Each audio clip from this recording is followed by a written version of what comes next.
Welcome to the Veritas Forum, engaging university students and faculty in discussions about life's hardest questions and the relevance of Jesus Christ to all of life.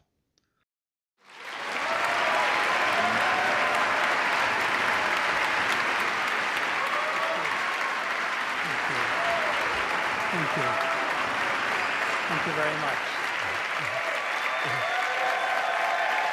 Thanks so much. Thank you. Thank you. I hope you feel the same when it's over. It's good to be with you, a real delight. And to say that it's a comfortable setting in which to stand would be really saying something that's not true. It's happy to be here, a delight to be here, but very daunting a task and a subject before me. The only comforting thing to me is that the MC is called Michael, and my colleague who will help me with the Q&A time is also Michael. So it's nice to have two archangels beside me as I begin a session such as this. I'm just coming off a week of writing. I was in Thailand, where I get away 2 or 3 times a year to just start or finish a book, and so this is the first time I'm speaking about 2 weeks. It might give my voice a bit of a challenge as I begin, but once it gets going, it'll get going, so we'll be all right. I want to tell you as I start that I wish I could say to you that when you begin a subject such as this, you're quite optimistic that you can find some ready solutions.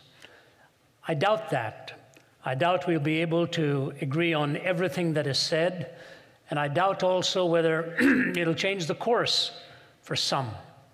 But my singular goal, therefore, is this.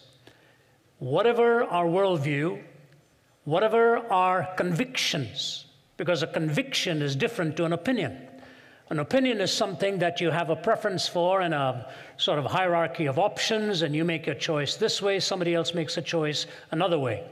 But a conviction is that which is actually then, in many ways, rooted in your soul. It is in your conscience. And to change a conviction will involve a changing of who you are as a person. So we're really not talking about preferences or opinions. And so when two worldviews collide, when two convictions collide, the best thing that one can hope for is at least the cordiality with which we can disagree and the civility with which we can interact in the midst of that disagreement. It has been my calling in my life to be in different settings. As a matter of fact, very interestingly enough, I was given a very similar theme to speak at, of all places, in Abu Dhabi, in the United Arab Emirates, at Zayed University, just a few weeks ago.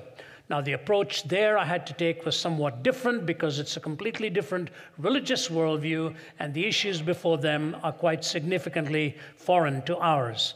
But to be given a hearing, to be given a kind of cordial listening to, and by the faculty and members of pretty senior levels in the country, and to be invited by the Sheikh was itself quite an honor. And we walked away as friends with the hopes of coming back and discussing issues. So it'll be a heavy subject on hand. Before I get into the weightiness of it, I'd like to read for you a little bit of a light-hearted story. It's called A Touching Story. As a bagpiper, I play many gigs. Recently, I was asked by a funeral director to play at a graveside service for a homeless man. He had no family or friends, so the service was to be at a pauper cemetery in the Kentucky backcountry. As I was not familiar with the backwoods, I got lost. I finally arrived an hour late and saw the funeral guy had evidently gone, and the hearse was nowhere in sight. There were only the diggers and crew left, and they were eating their lunch. I felt bad and apologized to the men for being late. I went to the side of the grave and looked down, and the vault lid was already in place. I didn't know what else to do, so I started to play. The workers put down their lunches and began to gather around. I played out my heart and soul for this man with no family and friends. I played like I'd never played before for this homeless man. And as I played Amazing Grace, the workers began to weep. They wept, I wept, we all wept together. When I finished, I packed up my bagpipes and started for my car. Though my head hung low, my heart was full. As I opened the door to my car, I heard one of the workers saying, "Never seen nothing like that before, and I've been putting in septic tanks for 20 years.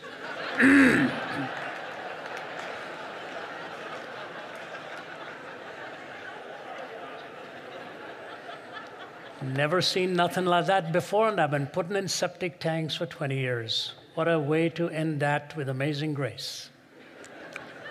You know, there's nothing like being completely out of touch with what is actually going on around you.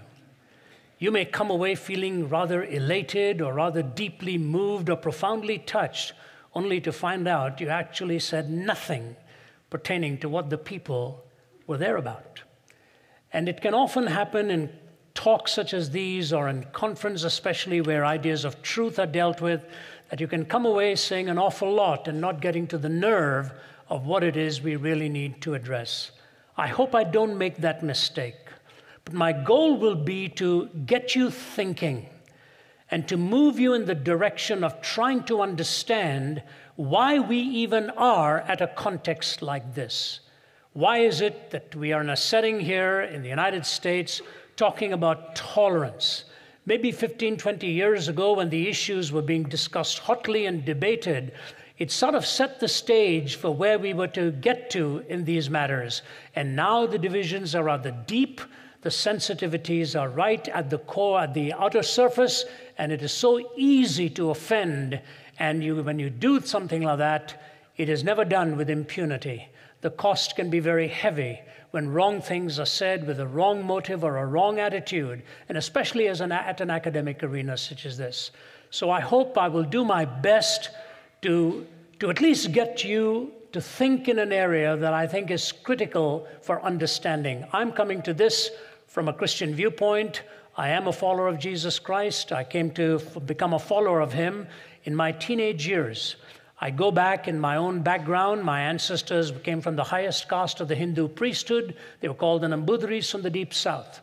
In the middle of my teen years, I began a search because of the emptiness that was in my life. I was always in the minority, one way or the other. Christians are a minority in India, 2 to 3%. I was born in the south, raised in the north. There were a lot of sensitivities at that time, ranging all the way from color of skin to language and so on. When I was the age of 20, I moved to Canada. There were only 5,000 Indians in Toronto at that point. Today, there are 500,000 Indians in Toronto. The whole demographic situation has drastically changed. I'll never forget once getting off a plane in Paris when I was doing my graduate work in Chicago with 45 other students. I was the only non-Westerner in that group. So we got off the plane in Paris, and my professor, a renowned professor of philosophy and worldviews and so on, we got off the plane, and as we were going through the immigration there, the man looked at my passport, and it was from India. And he said, "Indians need a visa to get in here. You don't have a visa." I said, "Well, I'm just with the group, sir. I thought I was here on a historic tour of Europe and so on and so forth." He said, "No, we can't let you in." And the toughness that ensued for about 30 minutes as my professor tried to make a plea out of the 45 of us where one was told he could not enter. And finally, my professor did not succeed. For 2 days, I literally sat in the airport while the other 44 did a tour of Paris and the environs, and I had to wait till we got on the plane. And you know, when Tom Hanks did his movie being situated in the airport, if he talked to me, I could have given him an awful lot of lines of what to do for about 48 hours. What do I do after that? Go back and stop buying everything French? Stop eating their cheese? Stop talking about their cuisine? Never walk into a French restaurant? Is that where you react? No, they were living with some laws. I was not aware of them. I'd not dealt with it correctly. I did what I was told to do, but ended up in that situation. And so you find yourself oftentimes on a fringe looking in from the outside. I was that way with life itself. I was not doing well in my studies, and in India, if you don't succeed in your studies, you're really living in a shame-oriented culture. So at the age of 17, I attempted to take my own life. And there I lay in a hospital bed, for the first time really cracking open a Bible on my own. And that's where my spiritual journey began. So as I talk to you tonight, I'm not talking sort of off the cuff. I'm not talking disconnected from the reality of a life that pursues meaning or from coming from a minority background, a minority world. I'm coming to you, hopefully, interacting in a way that we can make sense out of our diversities and our differences and learn to live even with our disagreements. I want to trace for you what I see as the progenitors, the ideas that brought us to this point. And so what I'll do is I'll take an extended period of my talk to set up these three moods that came about, I believe, in the 1960s, that were forever going to change the West, especially the United States. And then in the last moment, I'm going to hang a small piece of thought on these three pegs and tell you what the bottom line is on the struggle. I'll lay the groundwork, set up the backdrop, take you to an applicational mode, and after we finish with that, I will have my colleague Michael Ramsden join me, and we will do our best to answer your questions. Many years ago, Daniel Yankelevich, writing in Atlantic Monthly, was talking about the changes in American culture, and he quoted the sociologist Daniel Bell in defining what culture means, and he said this: "Culture is an effort to provide a coherent set of answers to the existential situations that confront all human beings in the passage of their lives." Notice again, please. It is an effort to find a coherent set of answers to the existential questions that confront all human beings in the passage of their lives. But then he goes on to say this: a genuine cultural revolution is underway when it makes a decisive break from the shared meanings of the past. When it makes a decisive break from the shared meanings of the past, particularly those which relate to the deepest questions of the purpose and nature of human life. When it makes a decisive break with the shared meanings of the past. Culture, then, when it's looking to find a coherent set of answers to the existential questions that confront all of us in the passage of our lives, that coherence is sought. But it is assumed in that pursuit that we've got some shared meanings from the past. But a cultural revolution is underway when we make a decisive break from those shared meanings.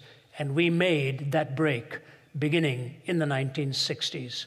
What were those breaks that were made? How did it all come about? The three moods that took effect.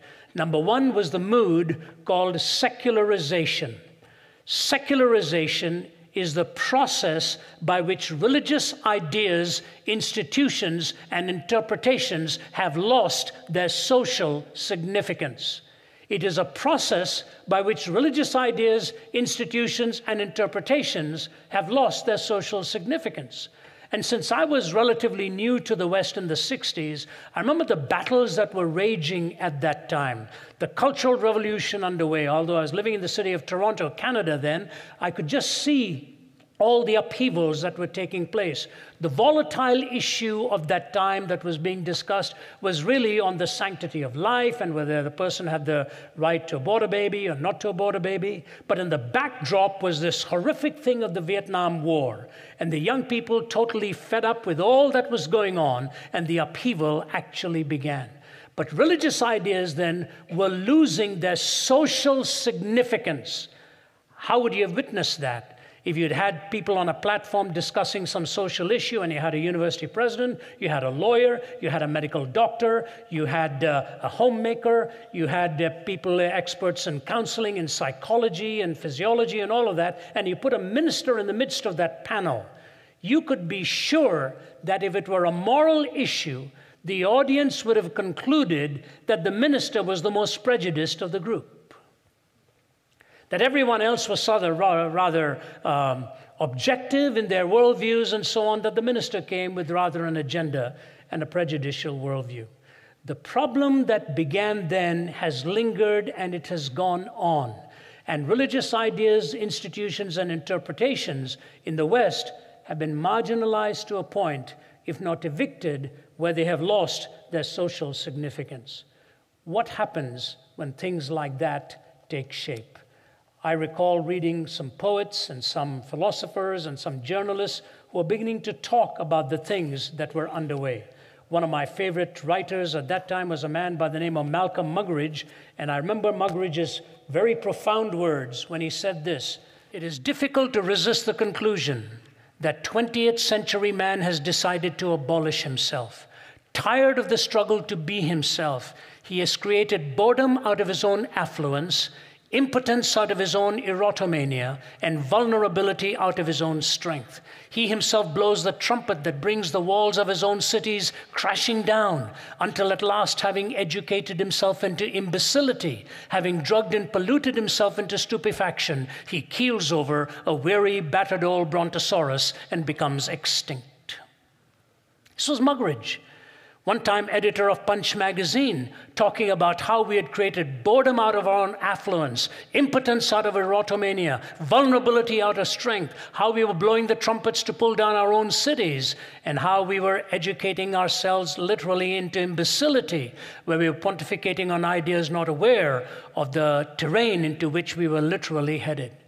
I think it was Huxley himself who said that the dangers that lay ahead of us was that with the increase in knowledge in science and all of that, he said knowledge would become a deadly friend if we did not know where to lay the rules and how to draw the boundary lines for all of these things. It was the English journalist Steve Turner who put it in this way, talking about the 60s and 70s. We now believe in Marx, Freud, and Darwin. We believe everything is okay as long as you don't hurt anyone to the best of your definition of hurt and to the best of your definition of knowledge. We believe in sex before, during, and after marriage. We believe in the therapy of sin. We believe that taboos are the only thing that are taboo.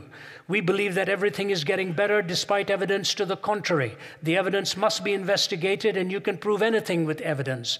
We believe there's something in UFOs, horoscopes, and bent spoons. Jesus was a good man, just like Buddha, Muhammad, and ourselves. He was a good moral teacher, although we think some of his good morals were basically bad. We believe that all religions are basically the same, at least the ones that we read were. They all believe in love and goodness. They only differ on matters of creation, sin, heaven, hell, God, and salvation. We believe that after death comes the nothing, because when you ask the dead what happens, they say nothing. If death is not the end, and if the dead have lied, then it's compulsory heaven for all, excepting perhaps Hitler, Stalin, and Genghis Khan. We believe in Masters and Johnson. What's selected is average. What's average is normal. What's normal is actually good. We believe in total disarmament. We believe there are direct links between warfare and bloodshed. Americans should beat their guns into tractors, and the Russians will be sure to follow. We believe that man is essentially good. It's only his behavior that lets him down. This is the fault of society. Society is the fault of conditions. Conditions are the fault of society. We believe that each man must find the truth that is right for him, and reality will adapt accordingly. The universe will readjust. History will alter. We believe there is no absolute truth, except for the truth that there is no absolute truth. We believe in the rejection of creeds and the flowering of individual thought. And then he puts this as a postscript. If chance be the father of all flesh, disaster is his rainbow in the sky. And when you hear state of emergency, sniper kills 10, youths go looting, bomb blast school, it is but the sound of man worshiping his maker. If chance is the father of all flesh, disaster is his rainbow in the sky. And when you hear state of emergency, sniper kills 10, youths go looting, bomb blast school, it is but the sound of man worshiping his maker.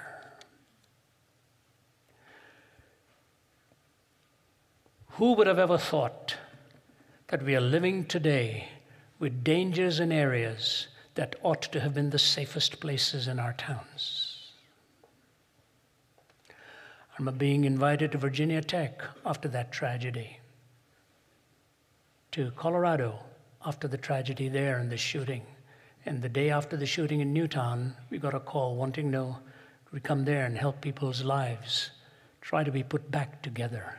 If chance be the father of all flesh, that's the kind of worship you end up seeing expressed in such settings. What's the problem here? The problem, as I see, is not with secularization per se, because ultimately we really don't want a theocracy.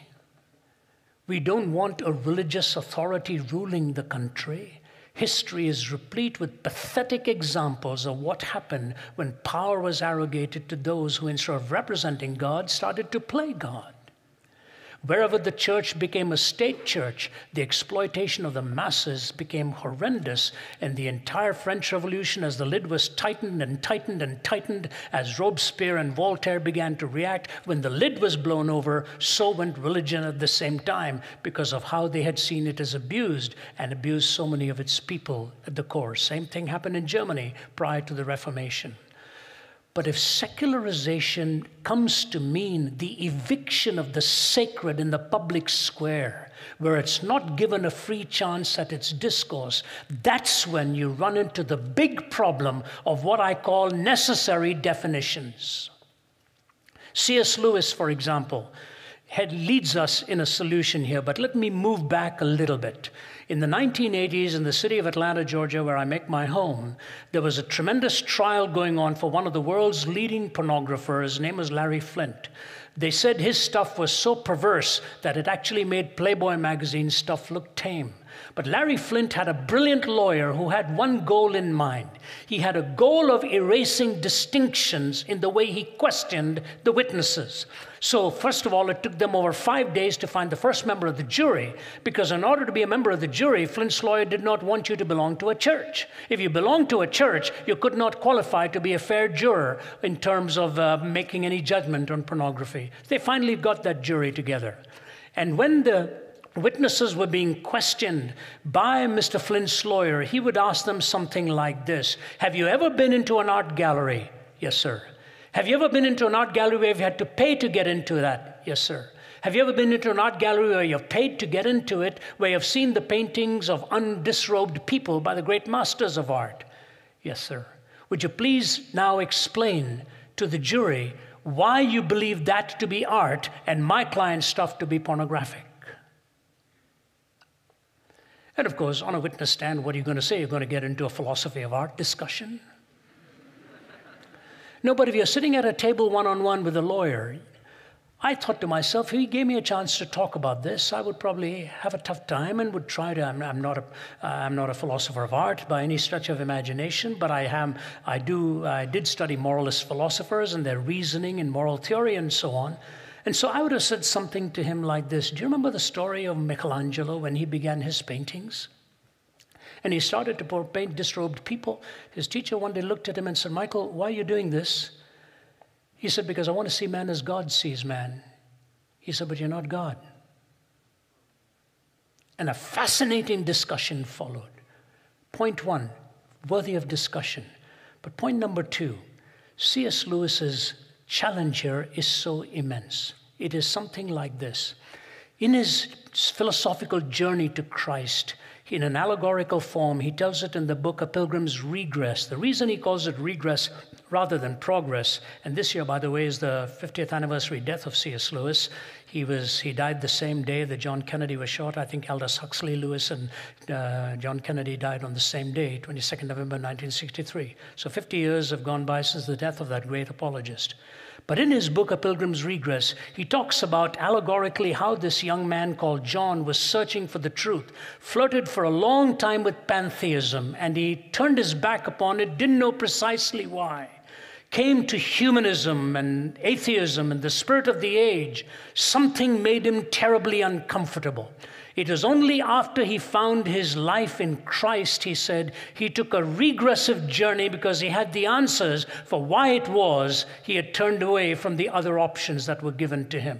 But at this point in his book, A Pilgrim's Regress, he's in a mountain called the Spirit of the Age, and he's sitting in front of the Neronic stare of he who heads up that mountain, staring down at its occupants, and Lewis pictures himself handcuffed, which is quite fascinating that a man in total liberty is actually allegorically portraying himself as handcuffed, enslaved.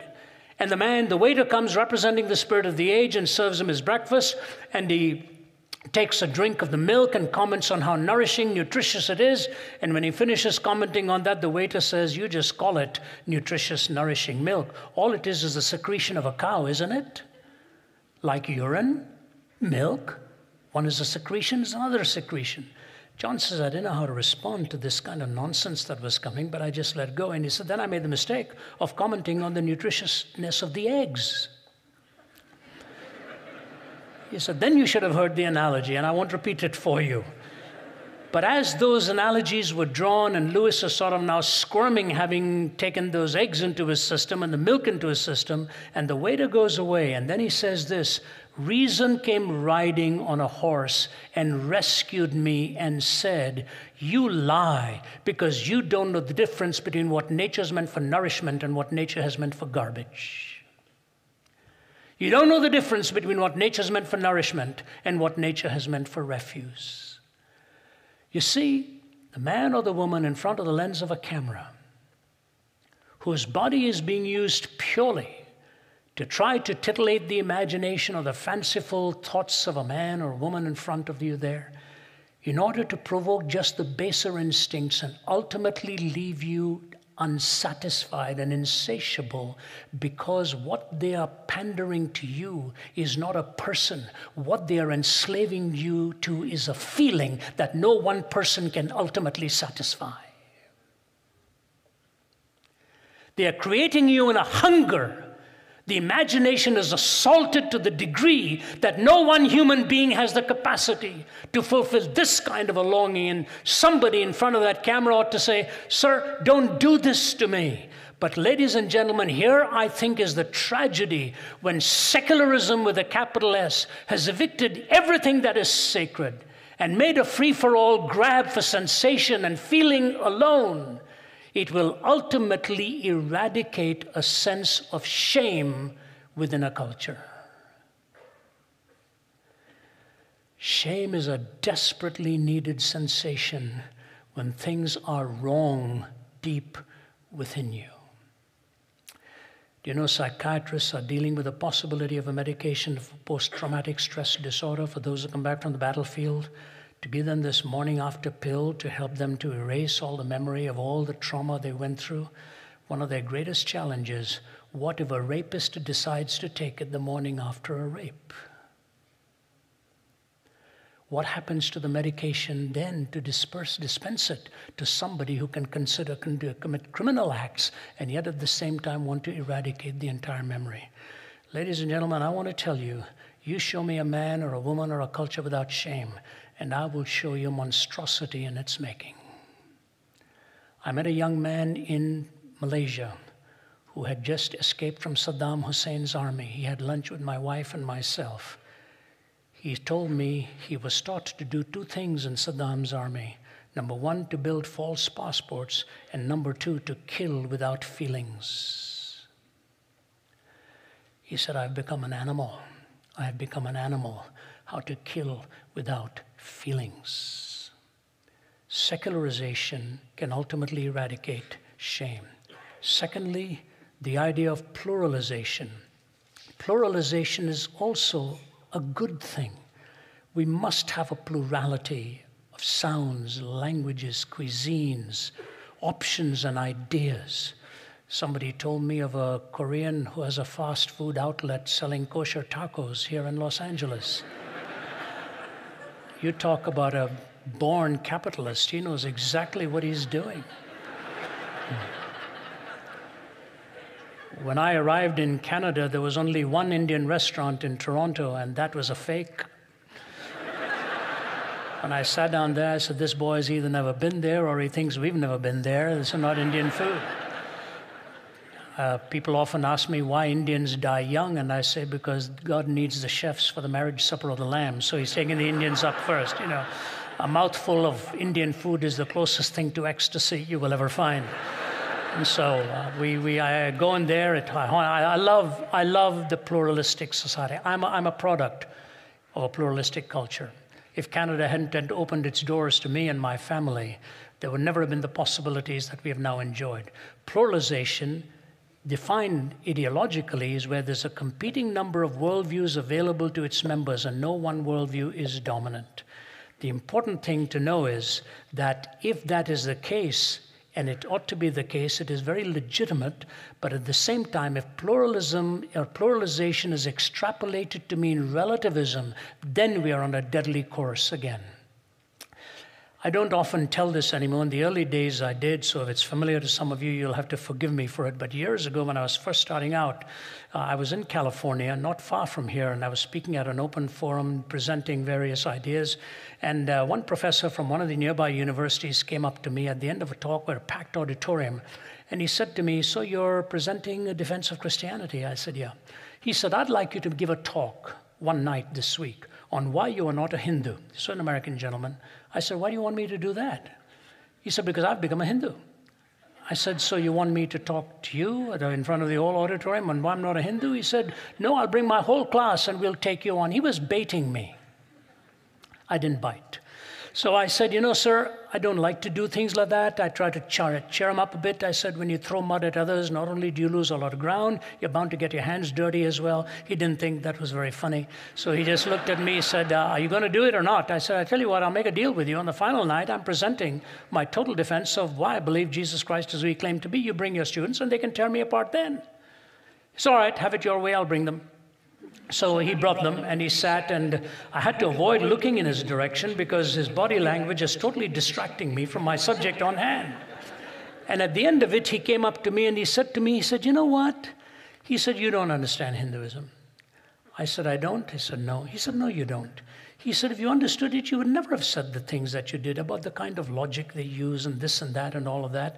I said, "I was basically talking about the logic of the law of non-contradiction and so on. Why do you even talk about my lack of understanding in it?" I said, "Look, I'm not trying to impress your students. Let's go out and have a bite. You pay, I'll pray, we'll have lunch. Let's go." So he said, "All right." And he said, "Can I bring the professor of psychology with me?" I said, "Is he going to study us or is he going to have a discussion with us?" He said, "No, I want a witness there." I said, "Okay." So he sat down, and while the psychologist and I enjoyed our meal, this boy hadn't put a morsel in his mouth. He'd just taken all the placemats from our table and every other table, and he was drawing out his argument.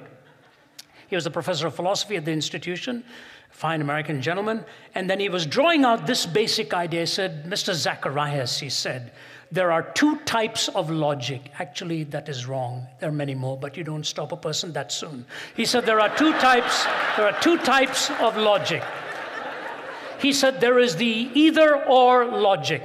The either-or logic. Either this or that. It's the law of non-contradiction. Either this proposition or not this proposition. And that is a Western way of thinking. I said, "No, it is not." He said, "Yes, it is." I said, "No, it's not." He said, "Yes, it is." I said, "No, it's not." He said, "Who are you to tell me no, it's not?" I said, "All right, continue." He said, "And then there is the dialectical system, a la Karl Marx, to try to find the classless society, not the owner or the employee, but you find both of them in that classless society, a la Hegel. The thesis spawns the antithesis, and you bring together for a synthesis, from a thesis to an antithesis to a synthesis. And that's how history moves in the dialectic. What Hegel had in his ideationalism, Marx took in his material theory, and he's giving me all this big talk, It's the both-and system. It's not either or. And he said, it's an Eastern way of thinking. I said, "No, it is not." He said, "Yes, it is." I said, "No, it's not." He said, "Yes, it is." I said, "No, it's not." He said, "Why do you say these things?" So he went on to say, he said, "You see, Ravi, in the Eastern way of thinking, contradictions are not a problem. You can take two mutually exclusive statements and accept both of them. Your problem is you are studying philosophy like a Westerner with the either-or rather than an Easterner with the both-and. If you studied Eastern philosophy with the both-and, the contradictions wouldn't bother you. We'd all be believing the same thing." I said, "Are you finished now?" "Please have your lunch, sir," I said. "Enjoy it." I said, "I have only one question for you. What you're telling me is when I'm studying worldviews, I either use the both-and system or nothing else. Is that right?" I either use the both-and logic or nothing else. Is that right? The fork was to his mouth. He puts it down and he says, "The either-or does seem to emerge, doesn't it?" I said, "Yes, sir. In fact, I got some shocking news for you. Even in India, we look both ways before we cross the street. It's either the bus or me, not both of us." I have a Hindu convert friend who's now my brother-in-law. He started laughing halfway through this argument. He said, that's why you're the apologist and I'm now a pastor. He actually used to be a nuclear physicist. He's a pastor now. He said, you see, if he'd said that to me, I would have said, there's both hand, all that you cracked up it to be. Why can't I use both the both hand and the either or? Why do I have just to use the both hand? Same idea. I said, you see, sir, what you've got wrong is this. Eastern philosophy also subscribes to the law of non-contradiction. What do you think Islam is all about if it didn't subscribe to the law of non-contradiction? I said, Shankaracharya, the greatest Hindu exponent who followed the Vedas, firmly believed in the law of non-contradiction. Gautama Buddha was born a Hindu and renounced that and moved into Buddhist philosophy to create his own Buddhist philosophy. Why, if the both hand could occur? Why did he move in that direction? See, ladies and gentlemen, contradiction is a very serious thing in ideas. It is ultimately deadly in life. You live in a contradictory way to philosophy, to truth, and you will find you'd pay the price in it. Listen to G.K. Chesterton in one of his writings. The new rebel is a skeptic and will not entirely trust anything. He has no loyalty, therefore he can never be a true revolutionist. And the fact that he doubts everything gets in his way when he wants to denounce anything. For all denunciation implies a moral doctrine of some kind. And the modern revolutionist doubts not only the institution he denounces, but the doctrine by which he denounces it. So he writes one book complaining that imperial oppression insults the purity of women. Then he writes another book, a novel in which he insults it himself. He curses the Sultan because Christian girls lose their virginity, then curses Mrs. Grundy because they keep it. As a politician, he cries out that war is a waste of life, and then as a philosopher, that life itself is a waste of time. A Russian pessimist will denounce a policeman for killing a peasant, then prove by the highest philosophical principles that the peasant ought to have killed himself. A man denounces marriage as a lie, then denounces aristocratic profligates for treating it as a lie. He calls the flag a bauble, then blames the oppressors of Poland or Ireland because they take away that bauble. The man of this school goes first to a political meeting where he complains that savages are treated as if they were beasts. Then he takes his hat and umbrella, goes on to a scientific meeting where he proves that they practically are beasts. In short, the modern revolutionist, being an infinite skeptic, is always engaged in undermining his own minds. In his book on politics, he attacks men for trampling on morality. In his book on ethics, he attacks morality for trampling on men. Therefore, the modern man in revolt has become practically useless for all purposes of revolt. By rebelling against everything, he has lost his right to rebel against anything.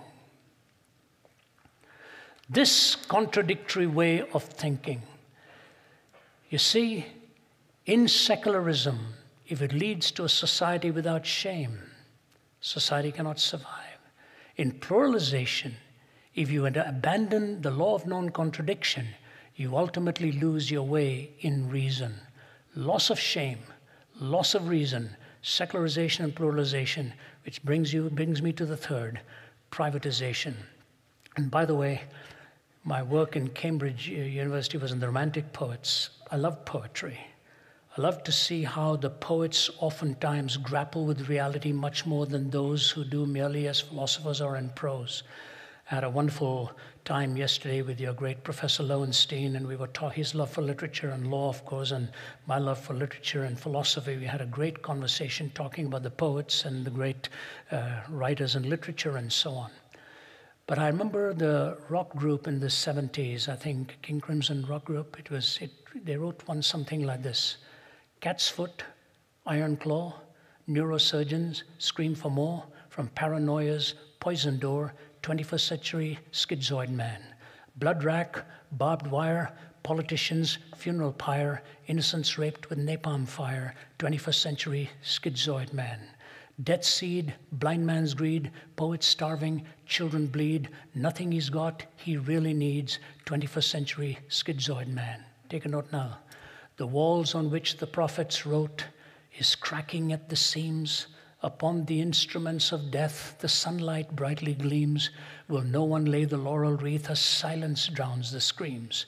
Between the iron gates of fate, the seeds of time are sown and watered by the deeds of those who know and who are known. Knowledge is a deadly friend when no one sets the rules. The fate of all mankind, I see, is in the hands of fools. Confusion will be my epitaph as I crawl a cracked and broken path. If we make it, we can all sit back and laugh, but I'm afraid tomorrow I'll be crying. no reason, no shame. Privatization leads you ultimately where you are compelled in your spirit to sever your ties with your deepest commitment of the soul and relegate it to the private world. You daren't bring it into the public world. If you'd told me 40 years ago that the America of today would be here the way it is, I would never have believed it. I've just flown in from Bangkok, Thailand 2 days ago. I use a little apartment there where I write my books. And as I arrived late at night all by myself, and the security guy takes me to the elevator and he presses the button and the doors close, I look at a wall. May you know the joys of Christ this Christmas. And may you have a blessed New Year, Thailand. They are 98% Buddhists. Years ago, I remember arriving in Beijing and going into the Forbidden City on a cold January day. It was the first week of January. I walked and walked. You go through, I think, 7 portals. And all of a sudden, past the 7th portal, in the Forbidden City in Beijing, just past Tiananmen Square, you walked in there. And as I walked past that last portal, Starbucks. And a sign outside Starbucks, Merry Christmas. Try that here these days. You can walk through Kuala Lumpur, Singapore, Delhi, in the malls, and hear the carols. You try playing a carol in a school here, and the American Civil Liberties Union will be after you. Last year in one school in New Jersey, they prohibited even the instrumental versions of Christmas carols because the children knew the words, and the words would be triggered in their mind, which would bring religious thoughts into their thinking. Come on. Tolerance? Is it that intimidating? If I look at a man who is a Muslim man and I said to him, you know, hope your Ramadan is going well to you. I wish you a good Ramadan these days. Am I succumbing to his faith? Is it that hard to wish people a Merry Christmas? So even Thanksgiving is now Turkey Day, which may be more reflective of what's becoming of us rather than what the season is really all about. What's happened? To take away that which is the sacred-most thing within your heart and relegate it to the private world. Do you know what happens then? You end up without meaning. This is the single expression of our time. When I was 17 and tried to take my own life, I was not independent in my thinking. There were many others who were in the same category. And I traveled through the campuses all over the globe, and I find young people coming and telling me the same thing, struggling with meaning, trying to make sense out of it. This morning I had 45 minutes with a man who's a complete skeptic. It doesn't all make sense, says he. It doesn't all make sense. In the spiritual world, in the world of your faith and your belief, your connectedness in the deepest confines of your soul, if they are relegated only to the private, it is an amputation and breaks away your connection with meaning. Secularization, no shame. Pluralization, no reason. Privatization, no meaning. Can I take the consequences and anchor it for you now? It is this. Cultures ultimately reduce themselves to 3 forms of manifestation on moral issues. Based on this backdrop, three forms. I want you to follow me carefully. The words are big, but the ideas will become clear. I think Paul Tillich was the first one who talked about in these terms. There are 3 kinds of culture: theonomous, heteronymous, and autonomous. Theonomous, not a theocracy. Theos meaning God, nomos meaning law. The idea in a theonomous culture is that God's law is so self-evident within the human heart that there are some imperatives within you that find a consensus in society. That's God's law in you. The nomos, the law of the theos, God, is so ingrained in your soul that there is an emerging consensus within society of certain norms that everyone agrees in are noble, or the opposite of them being evil and not to be pursued. If there is a culture today that comes close to a theonomous culture, I would say it is India. They refer to themselves in Hindi as Dharti ke Aadmi, the people of the soil. Their music talks about it, their lyricists talk about it, their poetry talks about it. The values that the culture tries to hold on to, principally respect for the parents, love for the children, the transmission from generation to generation, the closeness of the family tie, all of those values they consider ingrained within them. They say it's deep within them. There's a theonomous nature to it. It's not identical, but it's close to a theonomous culture. But then you get a heteronomous culture. What is a heteronomous culture? Heteros meaning different, nomos law, a different law, where there are two distinct sets in operation. There's the controlling few and the masses down here. In secular terminology, Marxism is a heteronomous culture, where the handful at the top dictate everything for the masses below. In religious terms, Islam functions as a heteronomous culture. Either the ulama or the imam or whoever, the dictates are given to you from above, and the masses are then told to follow along. There is a heteronomy to it. The law comes from above, dictated to the masses, whether you want to do it or not. And then there's an autonomous culture. The autonomous culture, autos meaning self, nomos meaning law. You're a self-law. You're a law unto yourself. You follow your individual autonomy. America would not fit into a theonomous culture. It would not fit into a heteronomous culture by definition. We pride ourselves in the fact that we are an autonomous culture. So here's the question. If we are an autonomous culture, do we respect the autonomy of each individual? If I respect the person who disagrees with me and wants to live a totally materialistic life, ought not that compliment to be returned and give me the privilege of having my autonomy and my choice to follow God and my choice to follow where I believe the truth has led? Autonomous cultures pride themselves in being self-driven and individually driven. But I'll tell you what, there are some questions that bait the hook. Will turn the questions towards people like me or others, force us to answer it under the guise of an autonomous culture. But the moment my view is not in keeping with the view that wants to be heard, it's switched into a heteronomous culture, and I'm dictated to and told this is exactly what I need to believe and not what I actually believe. This bait and switch that has taken place is striking, absolutely striking. So we don't go with the theonomous culture here. We don't go with the heteronomous culture. We claim to go with an autonomous culture, but autonomous cultures need to be mutually respectful. And I think what the Duke of Edinburgh once said, he said, freedom can be destroyed not only by its retraction, but also by its abuse.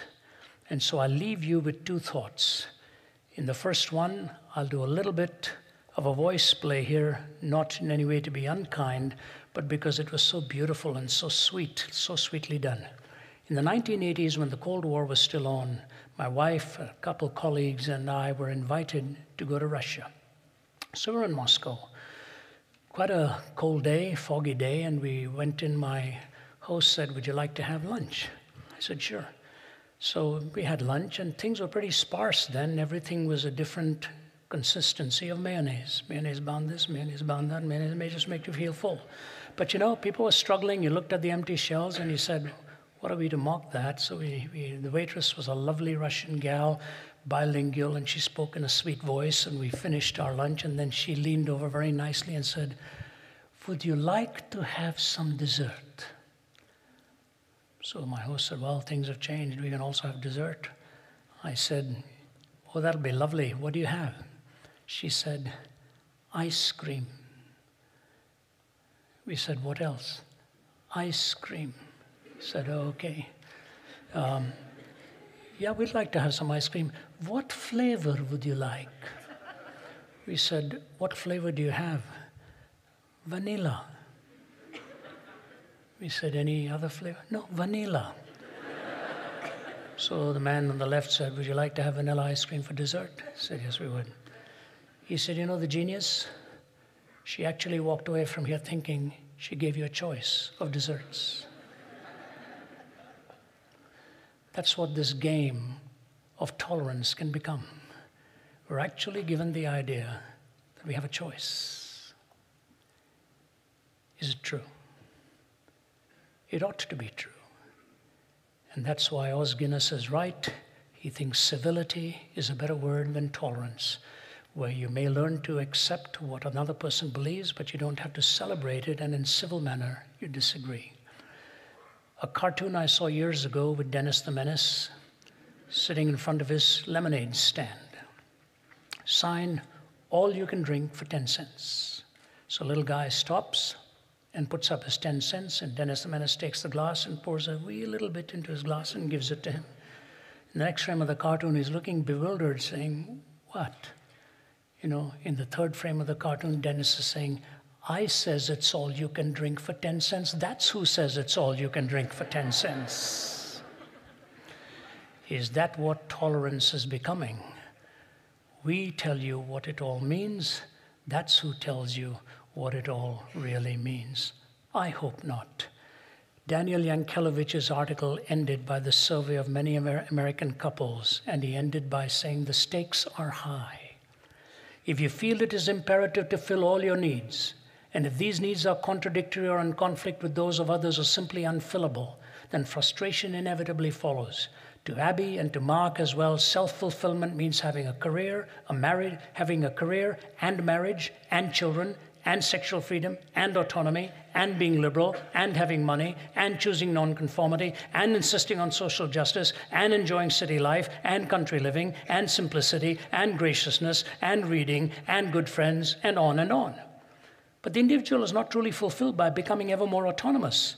Indeed, to move too far in this direction is to risk psychosis, the ultimate form of autonomy.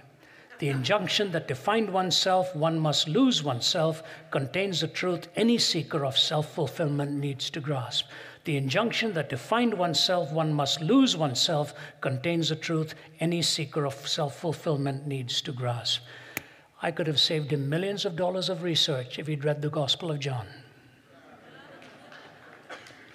That if any man come unto me, can deny himself, take up his cross, and follow me. There was a man in Pakistan, a medical doctor, who became a devout follower of Jesus Christ. We were telling our stories to each other. I said to me, what happened? He told me the long story from whence he had come, what happened, and the transformation that happened in his life when he began to follow Christ. He said, Ravi ji, a respectful term within our language. This gentleman's from Pakistan, so he spoke Hindi, Urdu, and all of that. He said, Ravi ji, I was a hostile skeptic. I hated anything about anyone that claimed the truth. He said, in the closing sentence of this message that I had to listen to because my wife took me there, the man speaking said, in surrendering, you win. In dying, you live. In surrendering, you win. In dying, you live. Christ invites us to ultimately die to ourselves, to find out the beauty of the real self he has made in you and me, and make that beautiful person who learns to live even in a contrary society, shining a light in a dark world. If you told me at the age of 17 that that would be my calling in life, I would never have believed it. But what God did in transforming my heart, in changing my hungers, in making me the person he wanted me to be, I have not looked back over these decades and found the fulfillment and joy and meaning, and consider it a great privilege to be living in America now and having the opportunity to raise my family here, to make a living, and to be able to share the love of Christ wherever we go. And I thank you at UCLA for giving me this opportunity. God bless you.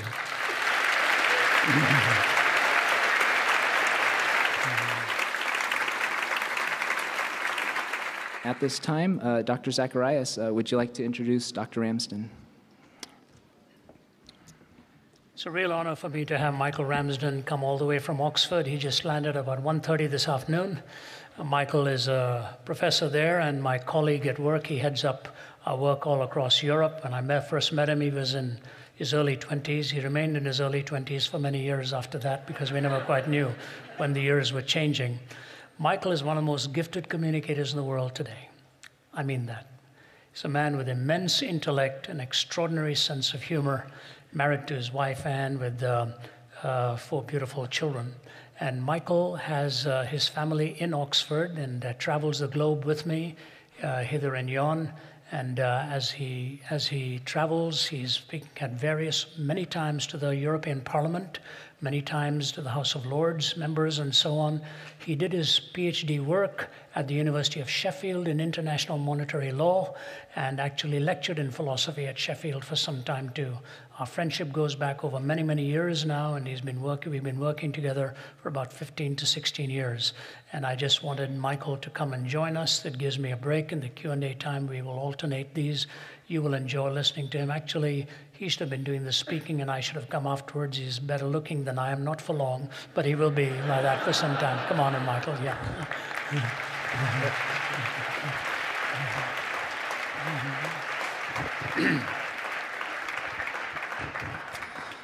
At this time, those who wish to ask questions may make their way to the microphones here at the front. As they do so, I will start off the Q&A by reading our first text-in question.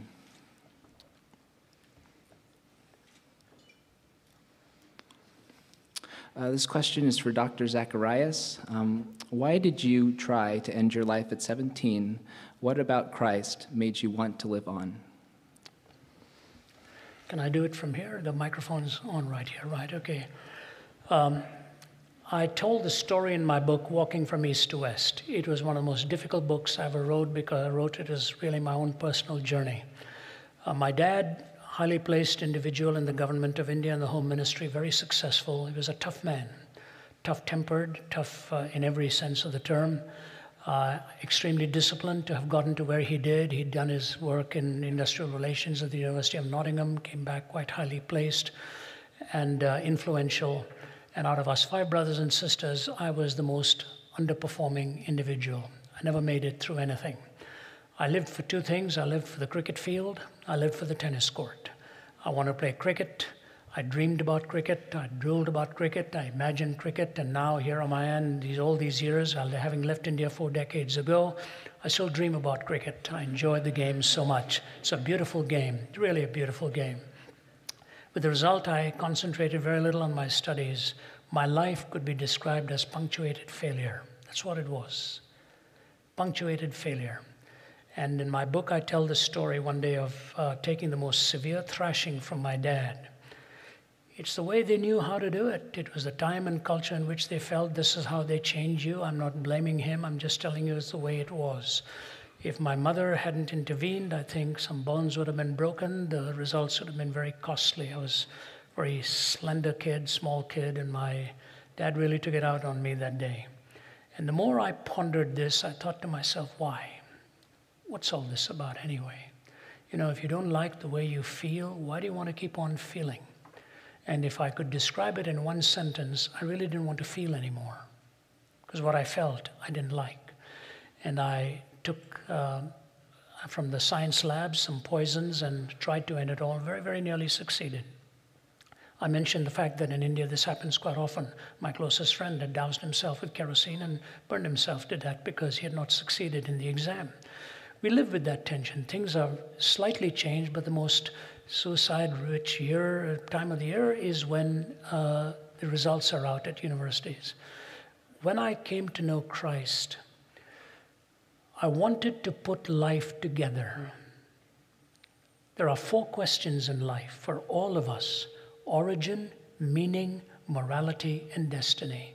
Where do I come from? What gives life meaning? How do I differentiate between good and bad? What happens to a human being when he or she dies? Origin, meaning, morality, and destiny. You have to find answers that are correspondingly true to each of these questions, and all put together, it has to cohere. There has to be coherence in this. There has to be a skin that pulls it all together. In reading John's Gospel, I couldn't read it actually. The gentleman who brought the Bible to me lives about 10 miles from here, but he himself is very close to the end of his life. I wanted so much to bring him here. I spoke to him on the phone about 2 months ago. He said, please let me come, but his situation is so weak right now. And he often said to me, on the phone he said to me that day, just after Christmas, he said, sometimes I think I came into this world just to be able to give you a Bible. Just to be able to give you a Bible. And that transformed my life as I walked out of there. John chapter 14 was read to me. Jesus said, because I live, you shall live also. If I can take a tail ender to this, Jesus said, because I live, you shall live also. I knew it wasn't biological life.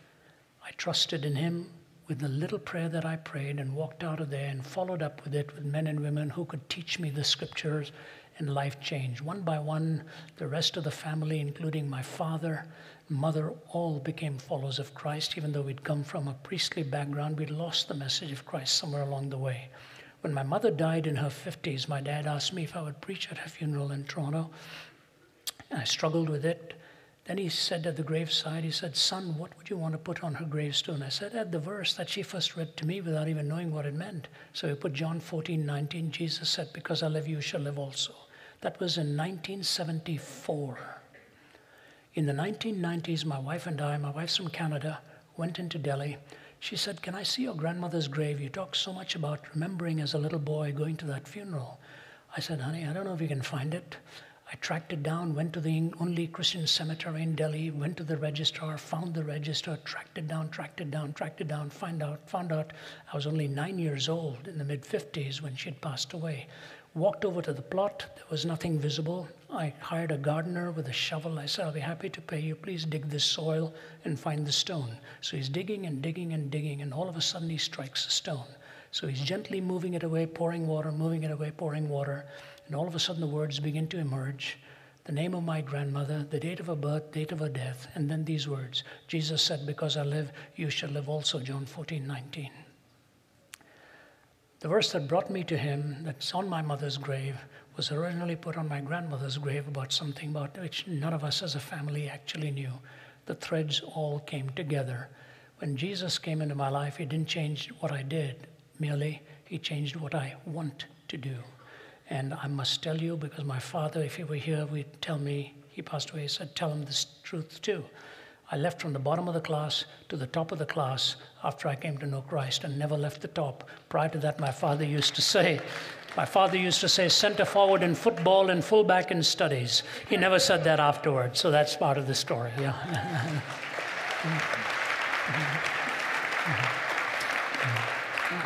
At the far microphone? Yeah, go ahead.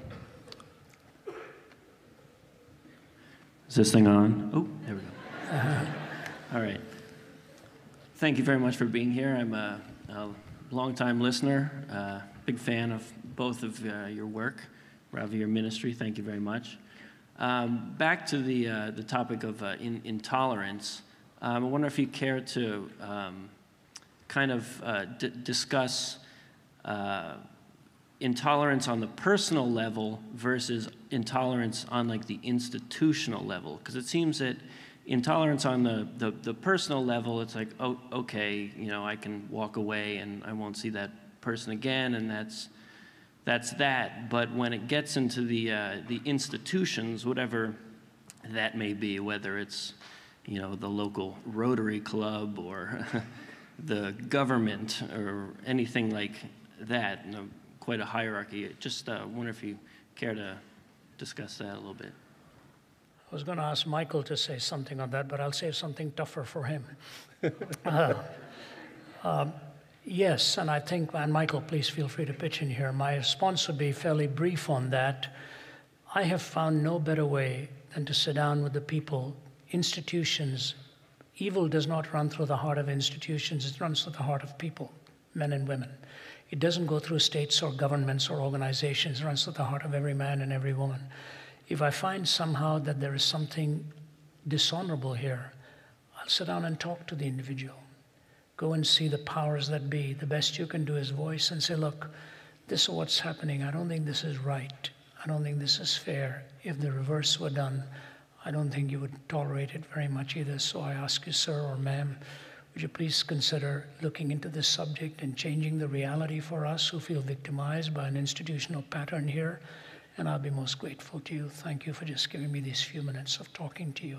You build that relationship gradually, but you never do it by lawlessness or anarchy or rudeness or disrespect.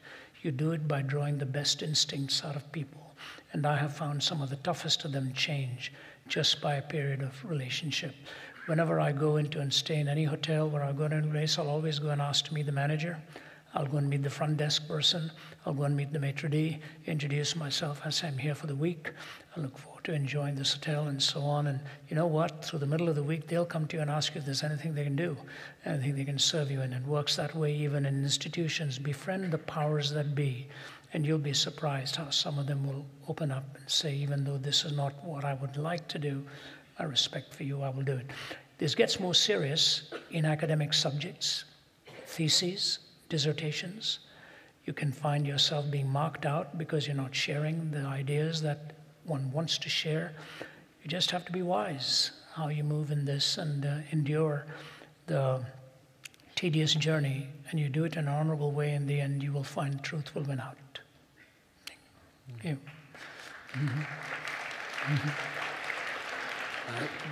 Dr. Ramsden, would you have anything to add?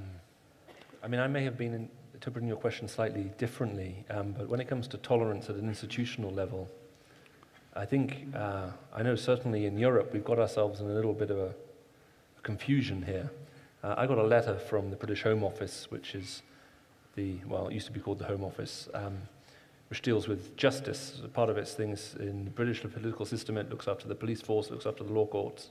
And they used to have a little motto that said, building a free, just, and tolerant society. And I can remember the first time seeing that logo thinking, I have a feeling that only 2 out of these 3 are possible. And let me just explain to you what I mean by that. The word tolerance has come to be defined today, we're not quite sure exactly what it means. Either it means, well, we just accept and agree with everybody. But historically, that wouldn't be right. And in the past, when you talked about tolerating someone, the first thing you're assuming is you disagree with them. Because you don't tolerate what you agree with, right? I mean, if you agree with someone, you're not tolerating them, you're agreeing with them. But if you disagree with them, then you're actually passing judgment. No, I think what you're saying is wrong, and that could be morally or intellectually or whatever way. But you feel that it's important for you to allow that other position, even though you personally disagree with it.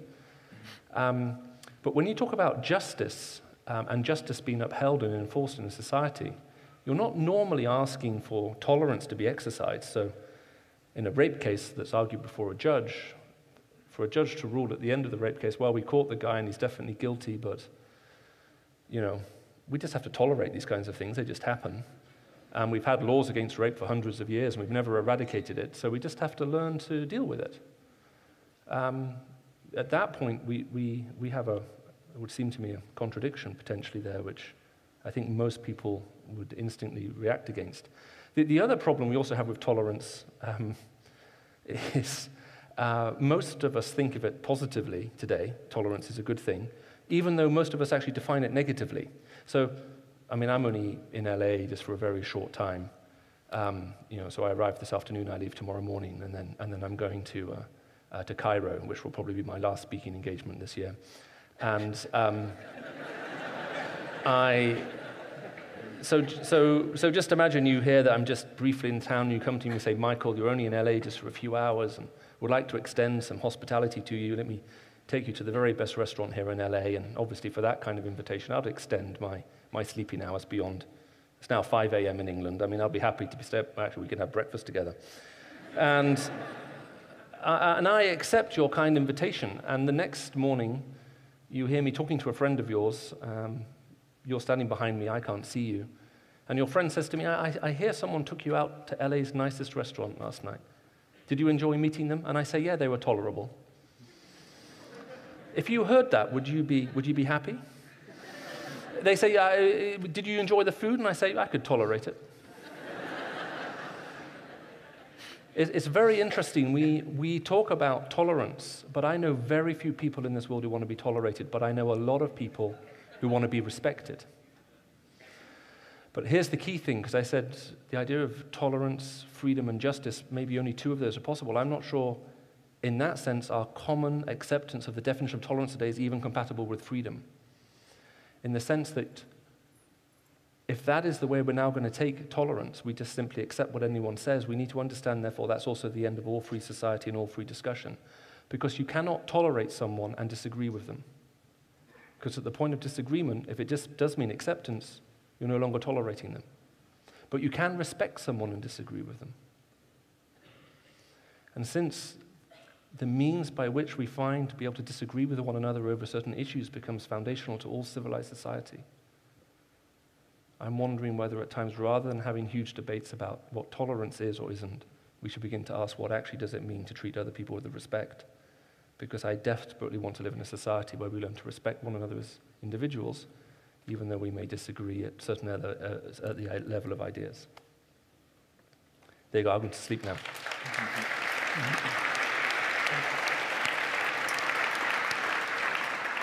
We'll take another live question over at the other microphone.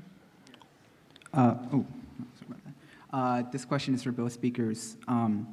If the transformative power of Jesus Christ is so great and it's the only way to live an abundant life and to never thirst again, how come we do not see more Christians living this transformed, abundant, spirit-filled life? Please. That's a really good question. If you would like to give me a list of names and addresses of all the hypocrites you know, I will be happy to go and pay some visits. I think your question is a very fair one. I think, as a matter of fact, I think it's more than fair. I want to be careful how I phrase this, because I'm part of the church. That's part of my identity. Ever since I myself became a Christian. But it does seem that the Bible has some very challenging words for the church. And as a matter of fact, just before coming up here, I was just reading through a speech that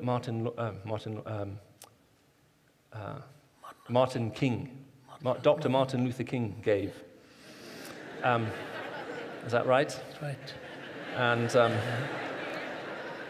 sorry, I'm in America, right? I'm in the right country. Just checking.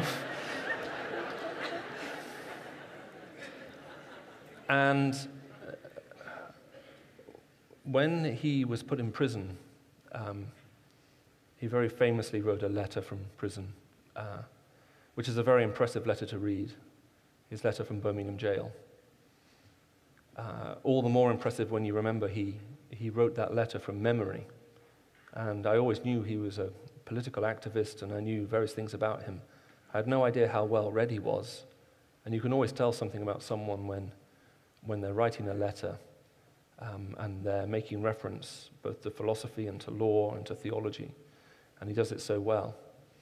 But part of his letter, and I think it's something that needs to be heard today, is he says, we're living in America where the church is espousing one thing with its lips, but it's not living it with its life. He says, and therefore, he says, we are breeding a generation of people who've absolutely lost faith in the church, many of them losing faith in America as a country. And he shudders to think of the violence it may hold and the division it may cause in the United States of America as it went forward from that point. And he ends his letter with the words along the lines of, and now God's judgment rests on the church as never before. And I pray it may raise up in this decisive hour, and its voice may be heard. And what's more importantly, that it may actually live the moral values which it espouses. And so I think there has to be a challenge, and I think the Scripture is very challenging to Christians about the way in which we live, and the means by which we live, and the values by which we live. And I'm going to have to confess that I think in the Western church, we've excused ourselves from a lot of that, and we've claimed comfort and convenience as being the highest ethic, rather than the principle of laying down your life in service for others. We're expecting everyone to lay down their lives in service to us, and that can't possibly be right. I think Ravi would probably agree with us and say, I know my experience is when I'm with the church in very poor parts of the world, when I'm visiting the church in parts of the world where you can be killed for simply becoming a Christian. The church I meet there is often very beautiful, very attractive, very humble, and very clear, both in its message and in its lifestyle. But our affluence seems to have choked the purity of that message. And so I think we need, if you like, a challenge to the church. And if you are a Christian here today, I think maybe one of the challenges, since we're talking about tolerance, would be that we are called to live a thoroughly uncompromised life. Now, it's maybe sad that when most people in this room, if you were to close your eyes and imagine a thoroughly uncompromised Christian, someone who was totally uncompromising in their Christian faith, we would immediately think of someone who is very harsh, very difficult, and very unpleasant to spend time with. But the Bible invites us to pass judgment on everyone who claims to be a Christian. And part of that judgment, we're told, is to look at the fruit of their life. And the fruit of their life, we're told, for everyone who claims to follow Christ should be love, peace, patience, kindness, gentleness, self-control, and so on. So let's be thoroughly uncompromising about that.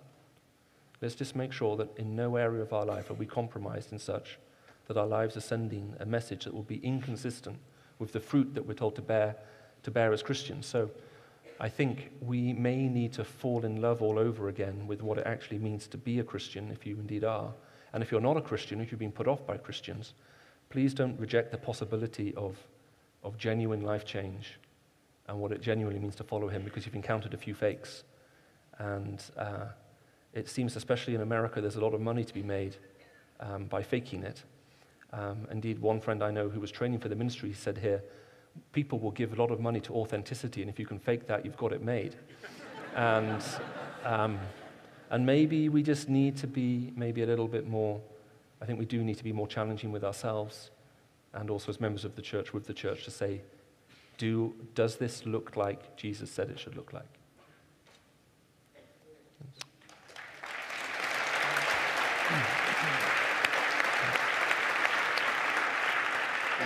We have a lot of people lined up at the microphone, so I think we'll just try to keep things moving and answer as many questions as we can.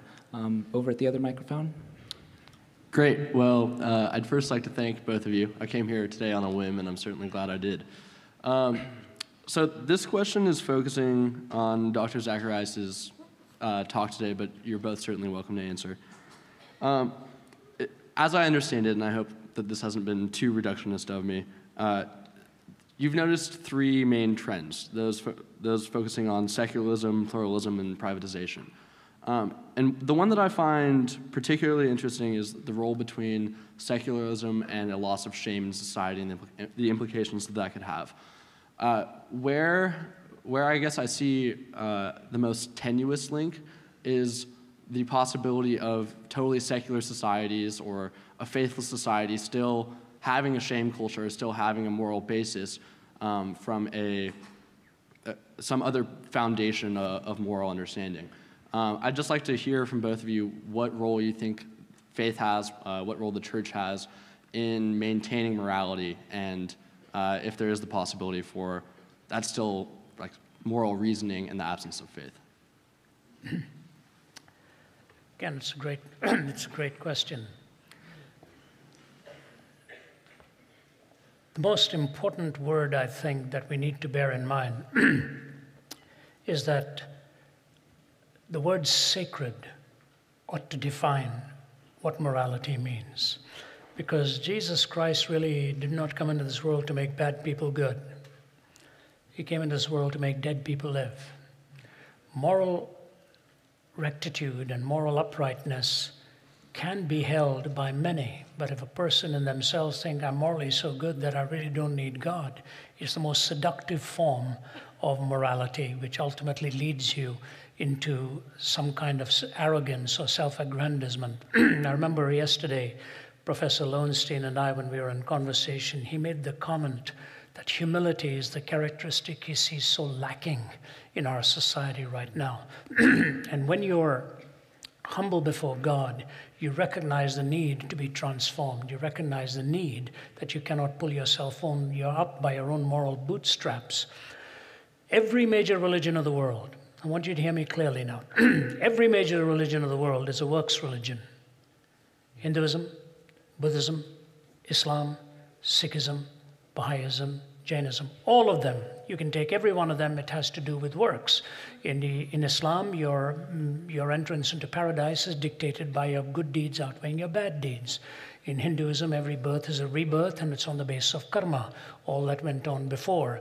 And your karmic cycle keeps going till you can break off this cycle and attain nirvana or moksha or whatever they want to call it. In the Christian faith, you first of all come, not by virtue of moral capacity, you come by the gift and the grace of God, who offers you forgiveness, and you come just as you are in all of your failings.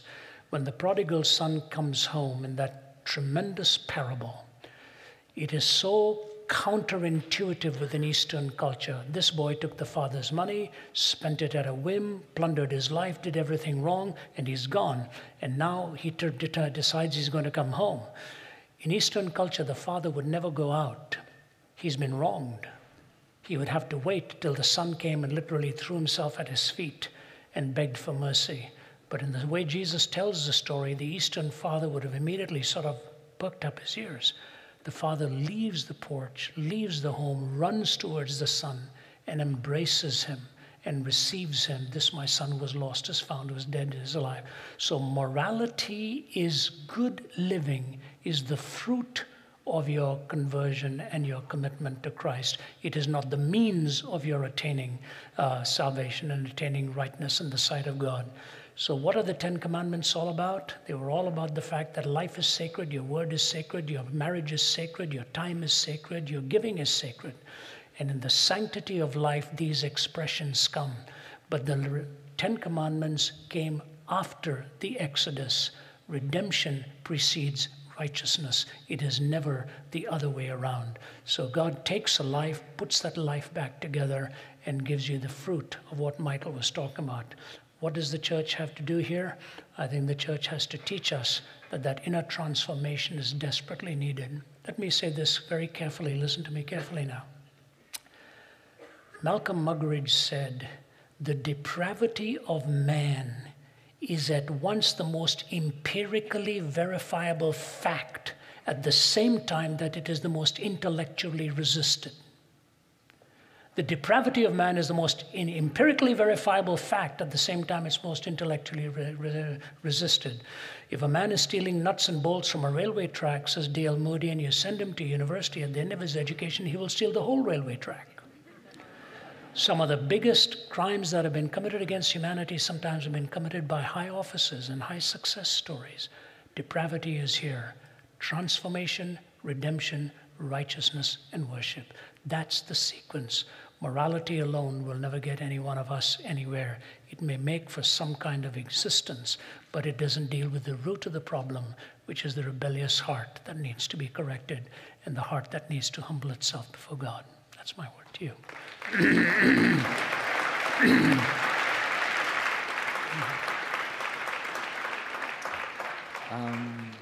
Dr. Ramsden, a word or? Well, no, I mean, I agree with everything that's been said, and I think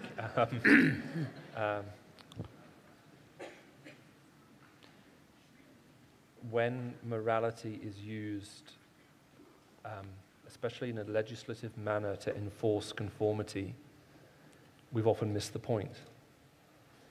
The question has to come, is it actually possible to see transformation from within and a new hunger and a new desire? If that is true at that point, what the morality is doing is governing the nature of your relationships, as opposed to just simply being something which you feel compelled to do. Because all relationships are morally governed. You can't be in friendship with someone you don't trust.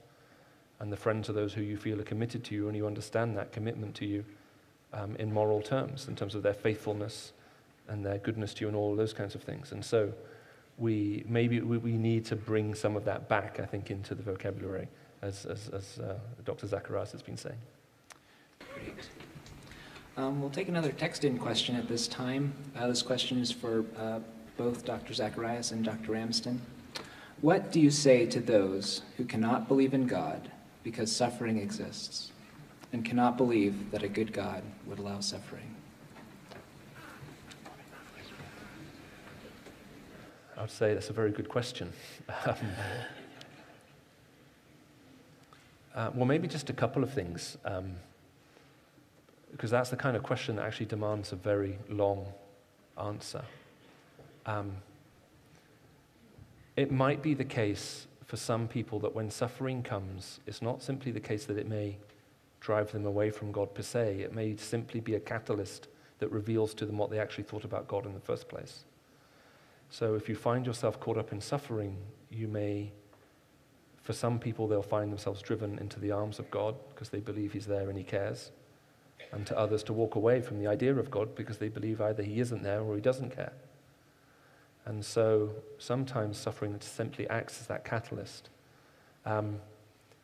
Let me suggest 3 possible things to turn to if you're interested. One of my colleagues, Vince Vitale, who is at Oxford, who's a philosopher who teaches with us, has done his whole doctorate on suffering. And he gave a very brilliant talk on the nature of suffering at Oxford University, in quite a hostile setting, and handled Q&A. It's available online, and I'm sure if you got in contact with our ministry at rzim.org, we could give you the link. Another one of my colleagues, also at Oxford, who's a professor of mathematics, was speaking down in New Zealand shortly after the earthquake there, which devastated the city. He stood in a ruined building, addressing people who'd all lost family members in that great tragedy, and tried to address the problem there on ground zero. And I also know that Dr. Zacharias is also all the way back to the time when you were in Columbine High School. I know there was a whole series of talks recorded there, one of which was simply why. So I think I'll try to say 2 things. I'd like to try to say that there's some hope, not just simply existentially in terms of finding comfort with God, but maybe even coming to know that there is God through it. And if you're interested, that question itself probably deserves a much longer answer that could simply be stated here. And if that is your question, you happen to be here, I'm sure we'll be happy to put you in contact with the resources. I think we can make you a promise and say if you're not a Christian and you are wrestling with this issue, then we would like to give you those resources for free. If you are a Christian and you want those resources, you may be tempted to have a small crisis of faith right now.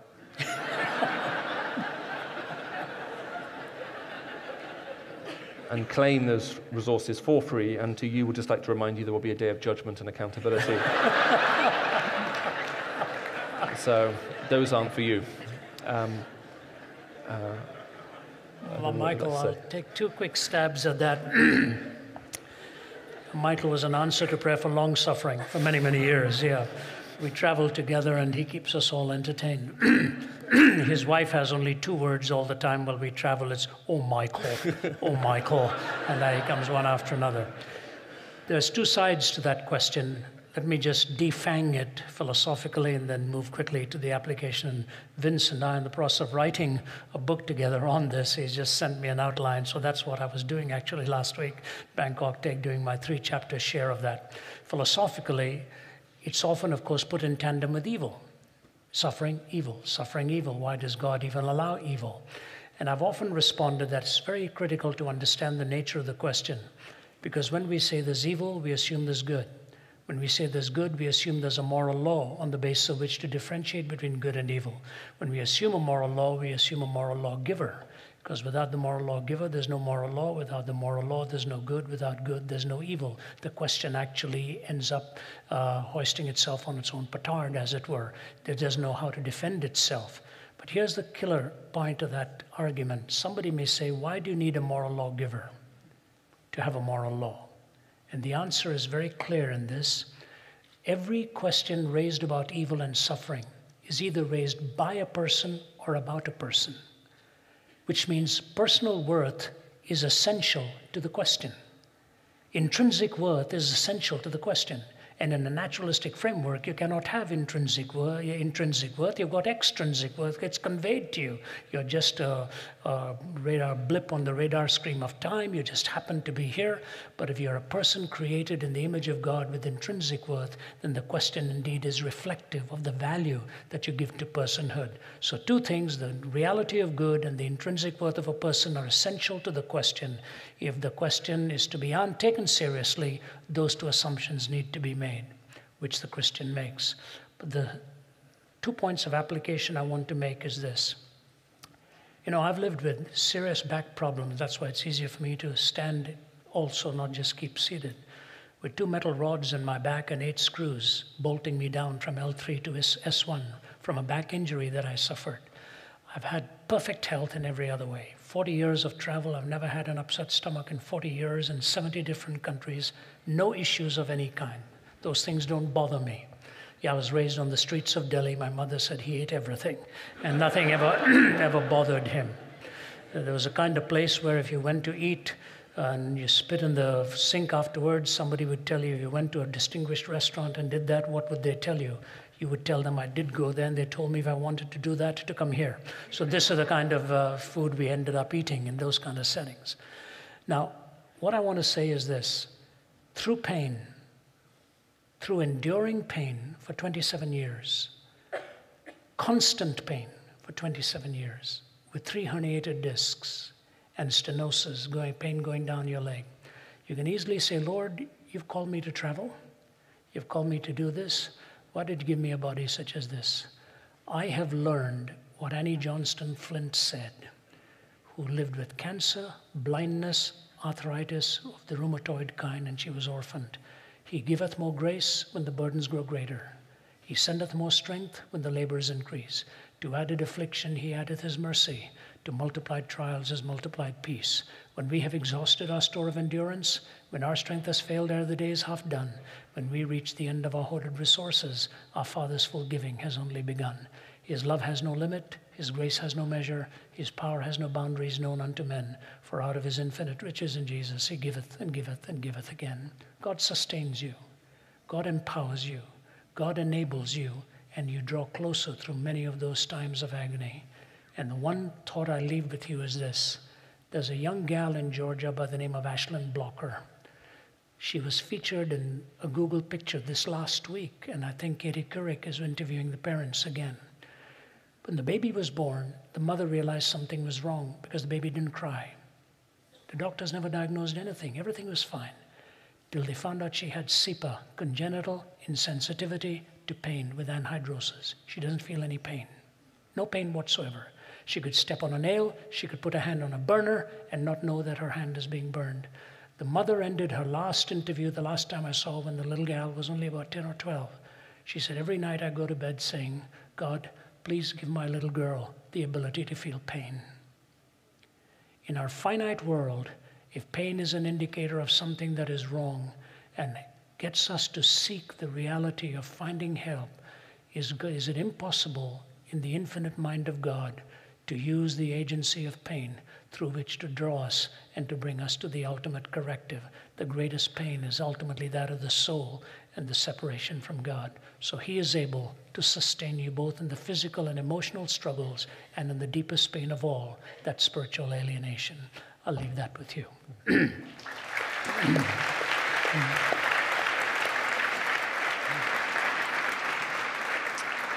At this time, I think we'll be taking our last question, unfortunately, and we'll do it over here at the microphone. Hello again, Ravi G. Super job. 2 thumbs up. This question is not for Ravi G, the scholar, or for the lecturer or the academician. This question is for Ravi G, the man of God. And I'm a firm believer in prayer. I just want to know if you would pray for my 2 brothers, Darren and Gray, that they would come to know Jesus Christ as Lord and Savior. I will do that. You catch me immediately afterwards. Give me the name. We'll have a couple of minutes, and we'll do that. Thank you. God bless. Thank you. Yeah.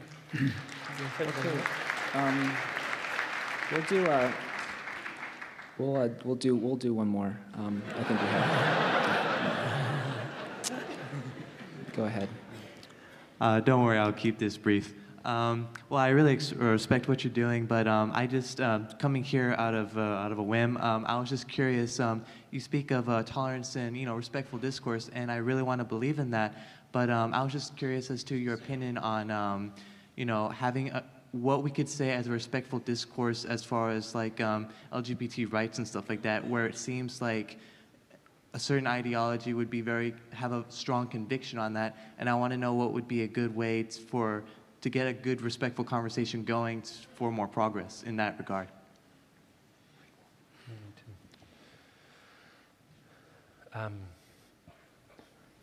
I mean, this has become obviously a very big issue, partly because, well, I mean, I think for a variety of reasons, and it certainly isn't helped by the shrill voices on both sides of the debate who actually make having any kind of discourse or conversation even harder. I think, I mean, I'm aware a little bit, when I was speaking last in the US at Texas A&M in December, these questions came up, and I had some quite extended conversations for 2-3 hours after the meeting with a certain group of people. I said they'll talk about it with me, and this is the issue they wanted to discuss with me. And I think the question which American society has before it right now is twofold. One, who informs the moral convictions of a society, and where do they come from? Now, historically in the States, you've been very heavily influenced by the Christian faith and by the Judeo-Christian ethic. And what seems to be happening now is a question of whether that's actually the ethic that American society wants to embrace and to have. So that is going to, that's going to be a conversation which is going to have to happen here, I guess, both politically as well as within academia and with every level of society. And I think that conversation should be encouraged. I think the next question will then be, what does it mean to have a disagreement, and within a civil society, how do you allow that kind of diversity? Now, what I do find interesting about the debate is this. Both in ancient Greece and in Rome, in those societies, homosexual relationships were seen as being purer and higher than heterosexual ones. So the culture as a large had the conviction that homosexual love was of a purer and nobler form than heterosexual relationship. And even if you were married, having a homosexual relationship on the side was seen as being, well, and openly was being seen perfectly acceptable. And in some cases, some of the leaders in those societies would have been openly gay, and would have been applauded for it. What I do find interesting, however, is both in ancient Greece and in Rome, there was never any debate about changing the meaning of marriage, for example. So marriage was still classically understood. But even though, homosexual relationships were viewed, as I say, as being on a more noble plane. So where I find the debate more concerning is using legislative force to start changing the meaning of words in the dictionary. That is something I find more concerning, and history doesn't seem to tell a very happy story of any society that resorts to legislative force to start rewriting the meaning of words. So I'm wondering if there are ways for this conversation to happen in a way that will take place, in a way that will allow as I say, people to be able to say on both sides what they actually believe and where they think they may be wrong, and then to find a way as a society to live that together. In Europe, we're having similar types of debates, and it's getting complicated. In France and in Germany, there have been debates about how much surgery should be allowed within a gay couple to allow them to have babies and to actually conceive if they're both men, because the technology is there now, but obviously it's very expensive to do that. Should that be permitted or not? And should the taxpayer have to pay for it? And you can imagine these kinds of debates are the kinds of debates that raise a very high temperature in the room. So I think if there's anything that can be done that will both defuse the temperature but also allow an actual discussion of the fundamental issues which are involved, I think they become very important. Another one of our colleagues, Os Guinness, I know in the book that Dr. Ravi referred to earlier, which talks about what do we mean by civil society and freedom, I think has some very pertinent things to say into that particular issue and debate, and I feel comfortable with everything that he says there, and I would recommend it to be read. I don't know if there's much more that you would want to say.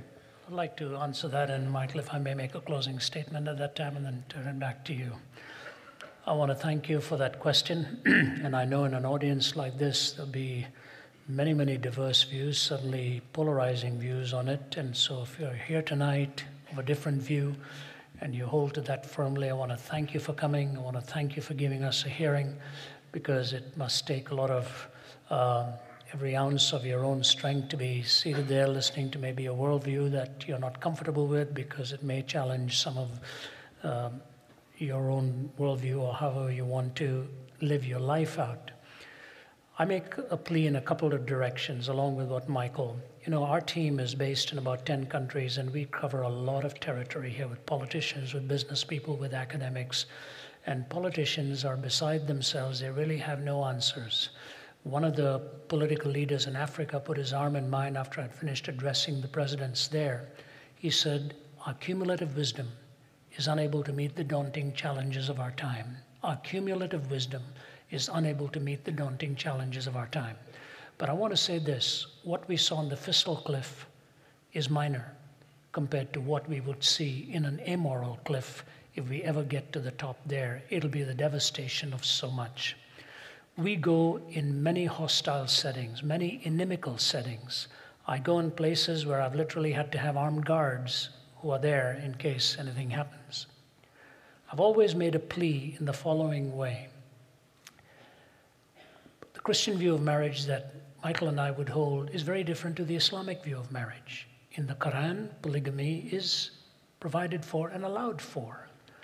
And it is mandated by their rules, but you can have a polygamous marriage. My own view of that is going back 5,000 years with Abraham, that became one of the factors in which it has created 5,000 years of turmoil in what happened in that household by virtue of what happened in that polygamous relationship and the offspring. And the blood that has been spilled for 5,000 years started as a war between two half-brothers over who had the right to the father's inheritance and spiritual inheritance and so on. But that has not kept Muslim people from inviting me to speak there. Michael is heading out to Cairo next week. This year I was in so many Islamic countries, and I've been in Islamic universities, the Islamic University of Malaysia, one of the oldest Islamic universities, with the sheikh sitting in front of me for a 1.5-hour open forum. I have a differing view on the sanctity of marriage to theirs, but they allow us to come and speak. Same with Buddhists. Buddhist monks have a different view of marriage than the Christian does. So also with the Catholic teaching on celibacy in the ministry. We don't hold to that as Protestant, evangelical Christians and so on. But that does not keep them from inviting us. We go and speak, and cordially we discuss, we disagree, and if we disagree, we do so not compromising our convictions. We'll speak in any settings. I spoke at the Mormon Tabernacle, the first non-Mormon to be invited there in 104 years after D.L. Moody to speak at that. I don't hold to their view of marriage and so on. We well know that, but we respectfully deal with that. So my plea with the skeptic in these matters is, can we not still talk? Can we not still hear one another? Can you not give the Christian the chance to defend what it is about the sanctity of marriage that we actually see and why it is we hold that view? And wherever society ultimately goes, in an open arena of question, truth will ultimately triumph. Truth will win out, and the lie will be shown for what it really is. We are committed to be followers of Christ, and we will preach His word, and I thank you for giving us that opportunity. Let me just close with this simple illustration. Last year, after 40 years of travel, I experienced something that I hadn't experienced in a long time. I was invited to preach at the Angola prison in Louisiana, which has 5,300 hardcore prisoners. 85% of them are on life without parole. 45 of them are on death row. And you walk in and see 22, 23-year-old men who will never leave the prison, never walk out of there. And they jammed the auditorium when I was there to speak and address the issue of grace and forgiveness and redemption. When you walk past death row, you just go by there and they'll reach their hand out and they will grab your hand and ask you to pray for them. The chaplain, the warden who was there, a man by the name of Burl Kane, the girth of a southern sheriff, he walks like that, you know. He told the prison that he would come if they would let him do it his way. It was the bloodiest prison in the country. Blood marks on the walls, blood marks on the carpets. When you were checked in, you were given a knife to defend yourself.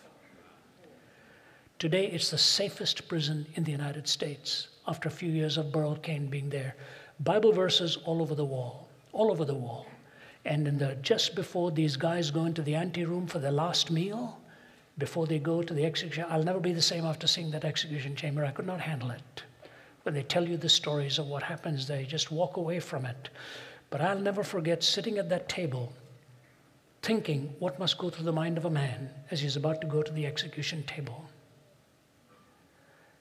But I looked up at the wall, and there was a painting painted by a prisoner of Daniel in the lion's den. I said, "Who painted that?" The warden said, "A prisoner." I said, "Why?"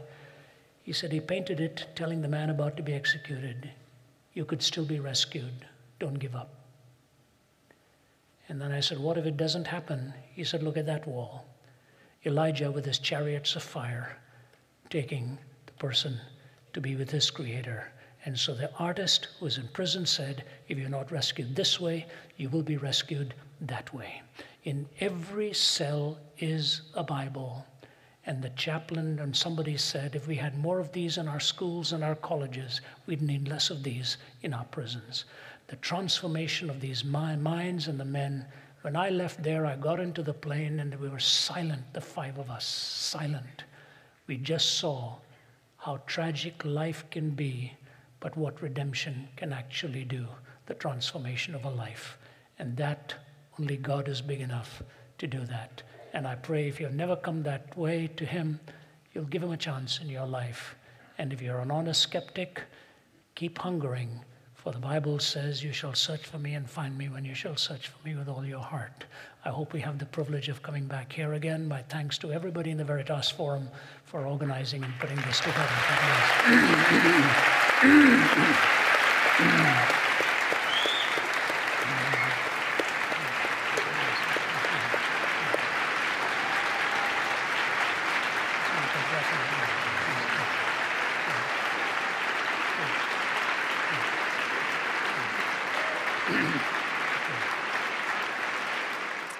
For more information about the Veritas Forum, including additional recordings and a calendar of upcoming events, please visit our website at veritas.org.